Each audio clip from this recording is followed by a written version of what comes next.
আসসালামু আলাইকুম শাহিন ভাই, কেমন আছেন? আমরা কিন্তু আজকে শাহিন ভাইকে পেয়ে গেছি মাঠের মধ্যে। টাঙ্গাইলের পাওয়ার হাউস খ্যাত শাহিন ভাইকে পেয়ে গেছি।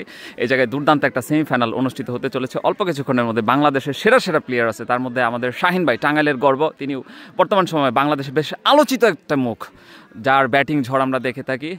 তো আমি শাহিন ভাইয়ের কাছ থেকে এইটুকু জানতে চাচ্ছি যে আজকের যে সেমিফাইনাল খেলাটা থান্ডার একাদশ এবং সাইম একাদশের মধ্যকার যে খেলাটা অল্প কিছুক্ষণের মধ্যে অনুষ্ঠিত হবে, তো আপনি কোন টিমের হয়ে খেলছেন?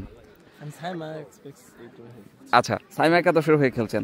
তো সাইমা একাদশ যদি আগে ব্যাটিং করে যদি আপনারা ব্যাটিংয়ে যদি জিতেন, তাহলে হচ্ছে আপনারা তো টসে যদি জিতেন অবশ্যই আপনারা ব্যাটিংয়ের সিদ্ধান্ত নেবেন।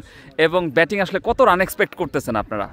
আমরা এই উইকেট আর মাঠের কন্ডিশন অনুযায়ী আমরা 180 to 200 100 to 200। আচ্ছা, বর্তমান সময়ে তো আমরা দেখতে পাচ্ছি যে ট্যাপ টেনিসটা বেশ পাওয়ার একটা খেলা হয়ে যাচ্ছে। আগে একটা সময় ছিল 120 বলে 140 রান মানে সেভ স্কোর, বর্তমান সময়ে 120 বলে 200 রানও সেভ না, 250 এমনকি 300 হয়ে যাচ্ছে কিছু কিছু মাঠে দেখতে পাচ্ছি। তো বর্তমান সময়ে এই ট্যাপ টেনিস সম্পর্কে আমরা একটু জানতে চাচ্ছি যে এটা আসলে ফিউচার কি? আপনারা তো মানে ধরতে গেলে একটু এই জায়গায় স্টাবল বর্তমান সময় যারা উদীয়মান যারা আসতে চাচ্ছে তাদের সম্পর্কে একটু বলেন, যে যারা এই মুহূর্তে যারা আসতে চাচ্ছে ট্যাপ টেনিস খেলার জন্য।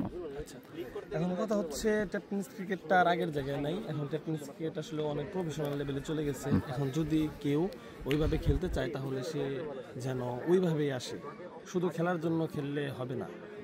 এখন এইখানে তার ওই পরিমাণ ডেডিকেটেড থাকতে হবে। প্রচুর পরিমাণ হচ্ছে প্রতিযোগিতা, এইখানে প্রচুর প্রতিযোগিতা।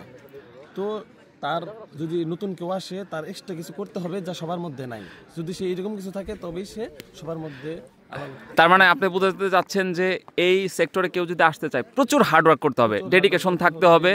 মানে এটা আসলে একটা কাজ করতে হবে, শুধুমাত্র এই ট্যাপ টেনিসের দিকে মনোযোগ হইতে হবে যদি সে আসলে সেইভাবে সারা বাংলাদেশ খেলতে চায়।